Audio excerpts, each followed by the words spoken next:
Pragmatism by William James.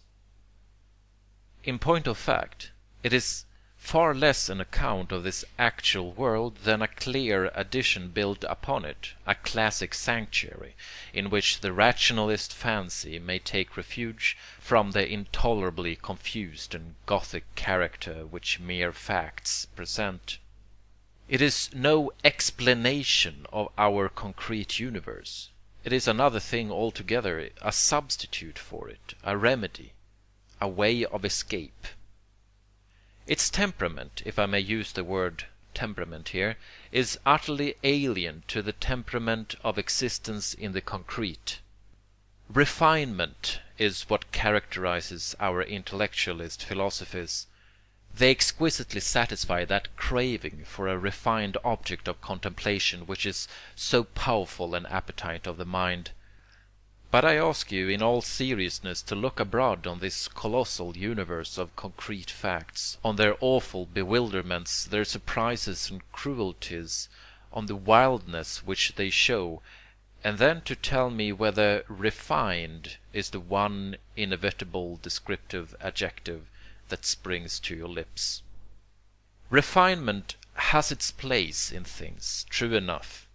But a philosophy that breathes out nothing but refinement will never satisfy the empiricist temper of mind. It will seem rather a monument of artificiality.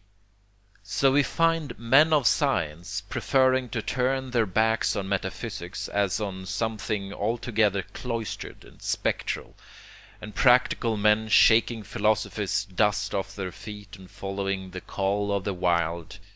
Truly there is something a little ghastly in the satisfaction with which a pure but unreal system will fill a rationalist mind. Leibniz was a rationalist mind, with infinitely more interest in facts than most rationalist minds can show. Yet if you wish for superficiality incarnate, you have only to read that charmingly written theodicy of his, in which he sought to justify the ways of God to man, and to prove that the world we live in is the best of possible worlds. Let me quote a specimen of what I mean. Among other obstacles to his optimistic philosophy, it falls to Leibniz to consider the number of the eternally damned.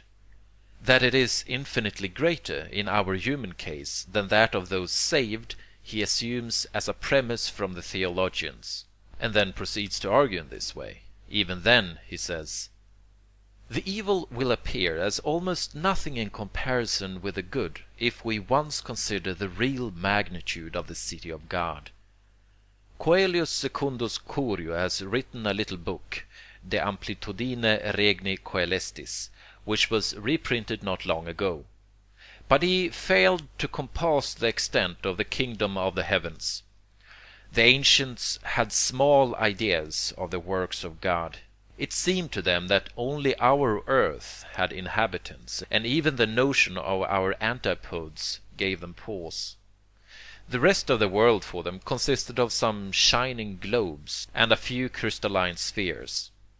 But today, whatever be the limits that we may grant or refuse to the universe, we must recognize in it a countless number of globes, as big as ours or bigger, which have just as much right as it has to support rational inhabitants, though it does not follow that these need all be men. Our earth is only one among the 6 principal satellites of our sun. As all the fixed stars are suns, one sees how small a place among visible things our earth takes up, since it is only a satellite of one among them. Now all these suns may be inhabited by no one but happy creatures, and nothing obliges to believe that the number of damned persons is very great, for a very few instances and samples suffice for the utility which good draws from evil. Moreover, since there is no reason to suppose that there are stars everywhere, may there not be a great space beyond the region of the stars? And this immense space, surrounding all this region, may be replete with happiness and glory. What now becomes of the consideration of our earth and of its denizens? Does it not dwindle to something incomparably less than a physical point, since our earth is but a point compared with the distance of the fixed stars? Thus the part of the universe which we know, being almost lost in nothingness compared with that which is unknown to us, but which we are yet obliged to admit, and all the evils that we know lying in this almost nothing, it follows that the evils may be almost nothing in comparison with the goods that the universe contains. Leibniz continues elsewhere: there is a kind of justice which aims neither at the amendment of the criminal, nor at furnishing an example to others, nor at the reparation of the injury. This justice is founded in pure fitness, which finds a certain satisfaction in the expiation of a wicked deed. The Socinians and Hobbes objected to this punitive justice, which is properly vindictive justice, and which God has reserved for himself at many junctures. It is always founded in the fitness of things, and satisfies not only the offended party but all wise lookers on, even as beautiful music or a fine piece of architecture satisfies a well constituted mind. It is thus that the torments of the damned continue, even though they serve no longer to turn anyone away from sin, and that the rewards of the blessed continue, even though they confirm no one in good ways. The damned draw to themselves ever new penalties by their continuing sins, and the blessed attract ever fresh joys by their unceasing progress in good. Both facts are founded on the principle of fitness, for God has made all things harmonious in perfection, as I have already said. Leibniz's feeble grasp of reality is too obvious to need comment from me. It is evident that no realistic image of the experience of a damned soul had ever approached the portals of his mind. Nor had it occurred to him that the smaller is the number of samples of the genus lost soul, whom God throws as a sop to the eternal fitness, the more unequitably grounded is the glory of the blessed. What he gives us is a cold literary exercise, whose cheerful substance even hellfire does not warm. And do not tell me that to show the shallowness of rationalist philosophizing I have had to go back to a shallow wigpetted age. The optimism of present-day rationalism sounds just as shallow to the fact-loving mind. The actual universe is a thing wide open, but rationalism makes systems, and systems must be closed. For men in practical life, perfection is something far off and still in process of achievement. This for rationalism is but the illusion of the finite and relative. The absolute ground of things is a perfection eternally complete. I find a fine example of revolt against this airy and shallow optimism of current religious philosophy in a publication of that valiant anarchistic writer Morrison I. Swift.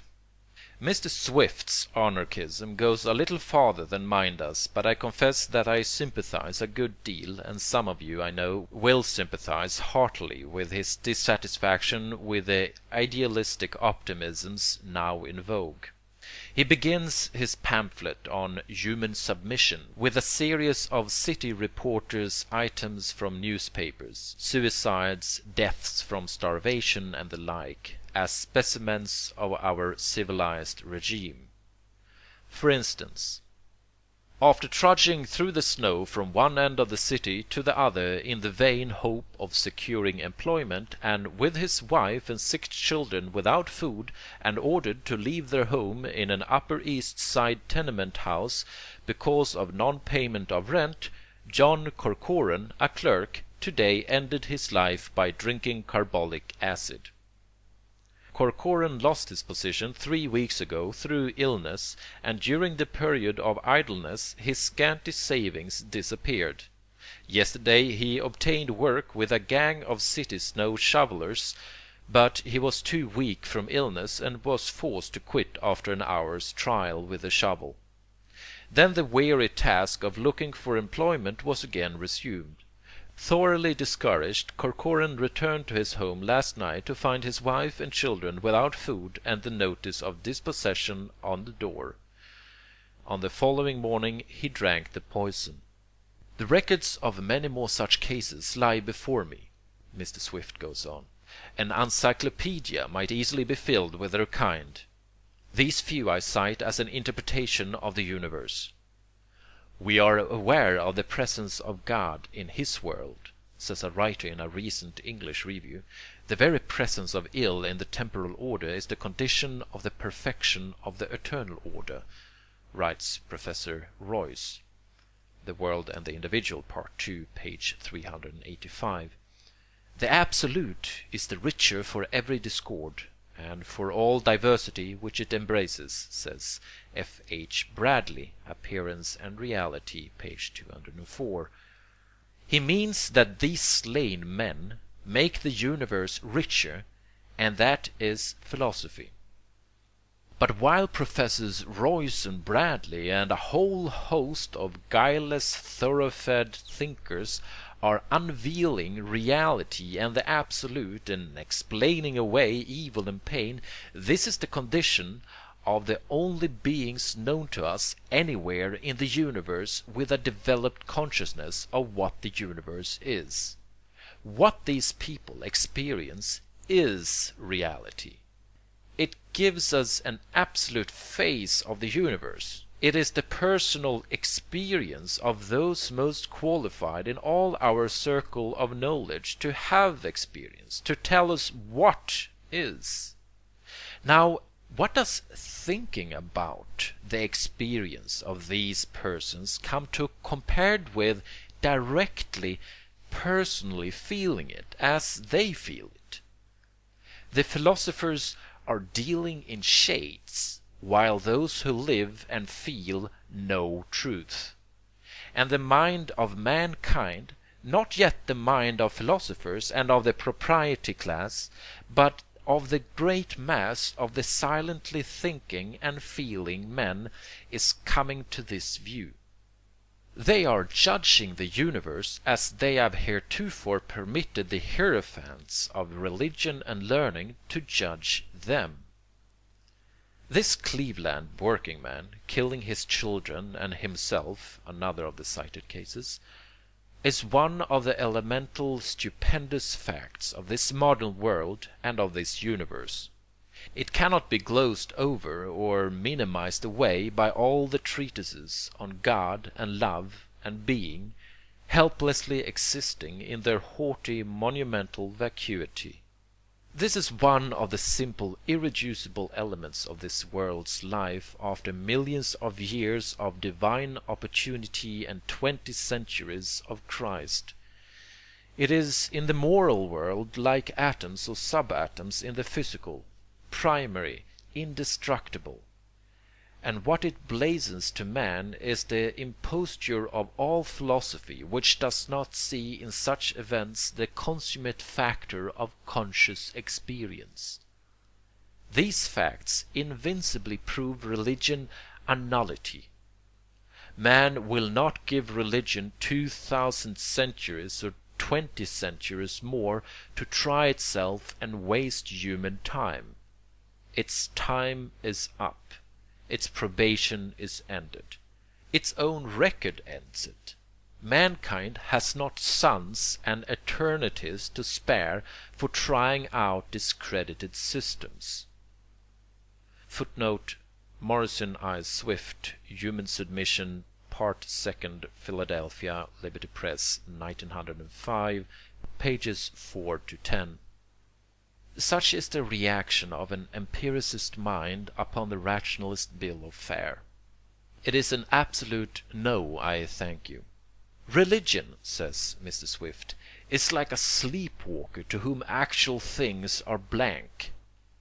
And such, though possibly less tensely charged with feeling, is the verdict of every seriously inquiring amateur in philosophy today who turns to the philosophy professors for the wherewithal to satisfy the fullness of his nature's needs. Empiricist writers give him a materialism, rationalists give him something religious, but to that religion actual things are blank. He becomes thus the judge of us philosophers. Tender or tough, he finds us wanting. None of us may treat his verdicts disdainfully, for after all he is the typically perfect mind, the mind the sum of whose demands is greatest, the mind whose criticisms and dissatisfactions are fatal in the long run. It is at this point that my own solution begins to appear. I offer the oddly named thing pragmatism as a philosophy that can satisfy both kinds of demand. It can remain religious like the rationalisms, but at the same time, like the empiricisms, it can preserve the richest intimacy with facts. I hope I may be able to leave many of you with as favorable an opinion of it as I preserve myself. Yet, as I am near the end of my hour, I will not introduce pragmatism bodily now. I will begin with it on the stroke of the clock next time. I prefer at the present moment to return a little on what I have said. If any of you here are professional philosophers, and some of you I know to be such, you will doubtless have felt my discourse so far to have been crude in an unpardonable, nay, in an almost incredible degree. Tender-minded and tough-minded, what a barbaric disjunction! And, in general, when philosophy is all compacted of delicate intellectualities and subtleties and scrupulosities, and when every possible sort of combination and transition obtains within its bounds, what a brutal caricature and reduction of highest things to the lowest possible expression is it to represent its field of conflict as a sort of rough and tumble fight between two hostile temperaments! What a childishly external view! And again, how stupid it is to treat the abstractness of rationalist systems as a crime and to damn them because they offer themselves as sanctuaries and places of escape, rather than as prolongations of the world of facts. Are not all our theories just remedies and places of escape? And if philosophy is to be religious, how can she be anything else than a place of escape from the crassness of reality's surface? What better thing can she do than raise us out of our animal senses and show us another and a nobler home for our minds in that great framework of ideal principles subtending all reality which the intellect divines? How can principles and general views ever be anything but abstract outlines? Was Cologne Cathedral built without an architect's plan on paper? Is refinement in itself an abomination? Is concrete rudeness the only thing that's true?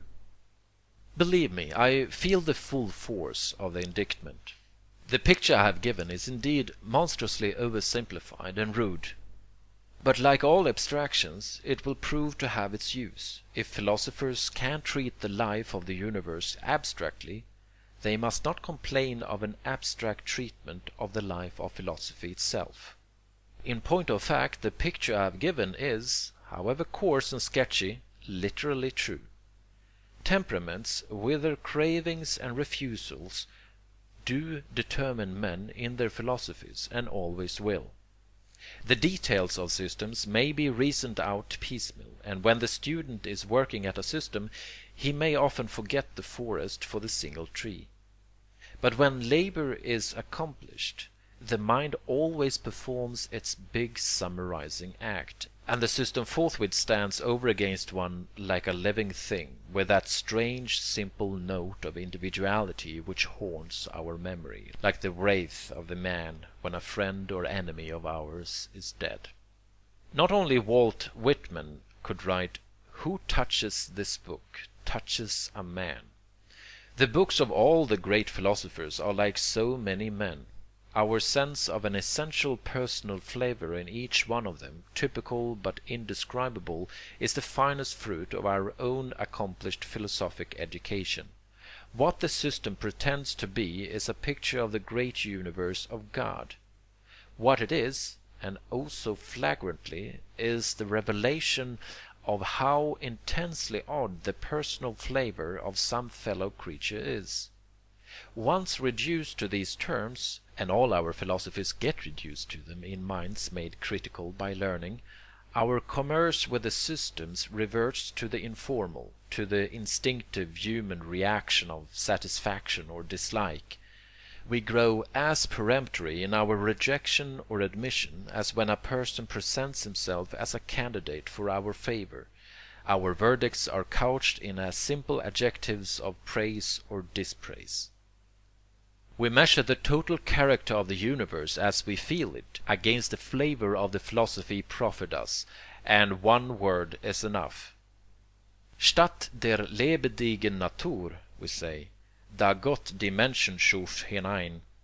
That nebulous concoction, that wooden, that straight-laced thing, that crabbed artificiality, that musty schoolroom product, that sick man's dream, away with it, away with all of them. Impossible! Impossible! Our work over the details of his system is indeed what gives us our resultant impression of the philosopher. But it is on the resultant impression itself that we react. Expertness in philosophy is measured by the definiteness of our summarizing reactions, by the immediate perceptive epithet with which the expert hits such complex objects off. But great expertness is not necessary for the epithet to come. Few people have definitely articulated philosophies of their own.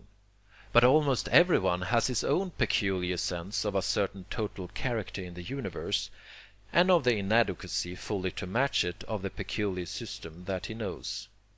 They don't just cover his world. One will be too dapper, another too pedantic, a third too much of a joblot of opinions, a fourth too morbid, and a fifth too artificial, or what not. At any rate he and we know offhand that such philosophers are out of plumb and out of key and out of whack, and have no business to speak up in the universe's name. Plato, Locke, Spinoza, Mill, Caird, Hegel. I prudently avoid names nearer home. I am sure that to many of you, my hearers, these names are little more than reminders of as many curious personal ways of falling short. It would be an obvious absurdity if such ways of taking the universe were actually true. We philosophers have to reckon with such feelings on our part. In the last resort, I repeat, it will be by them that all our philosophies shall ultimately be judged. The finally victorious way of looking at things will be the most completely impressive way to the normal run of minds. One word more, namely about philosophies necessarily being abstract outlines. There are outlines and outlines. Outlines of buildings that are fat, conceived in the cube by their planner, and outlines of buildings invented flat on paper with the aid of rule and compass. These remain skinny and emaciated even when set up in stone and mortar, and the outline already suggests that result. An outline in itself is meager, truly, but it does not necessarily suggest a meager thing. It is the essential meagerness of what is suggested by the usual rationalistic philosophies that moves empiricists to their gesture of rejection. The case of Herbert Spencer's system is much to the point here. Rationalists feel his fearful array of insufficiencies, his dry schoolmaster temperament, the hurdy-gurdy monotony of him, his presence for cheap makeshifts in argument, his lack of education even in mechanical principles, and in general the vagueness of all his fundamental ideas, his whole system wooden, as if knocked together out of cracked hemlock boards.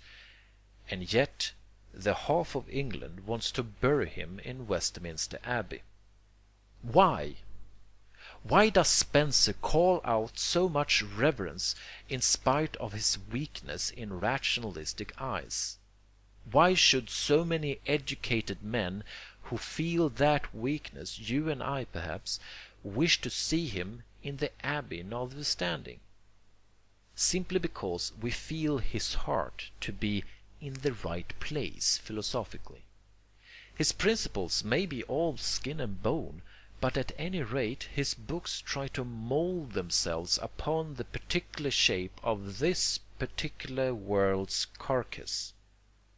The noise of facts resounds through all his chapters. The citations of fact never cease. He emphasizes facts, turns his face towards their quarter, and that is enough. It means the right kind of thing for the empiricist mind. The pragmatistic philosophy, of which I hope to begin talking in my next lecture, preserves as cordial a relation with facts, and, unlike Spencer's philosophy, it neither begins nor ends by turning positive religious constructions out of doors. It treats them cordially as well. I hope I may lead you to find it just the mediating way of thinking that you require. End of Lecture 1.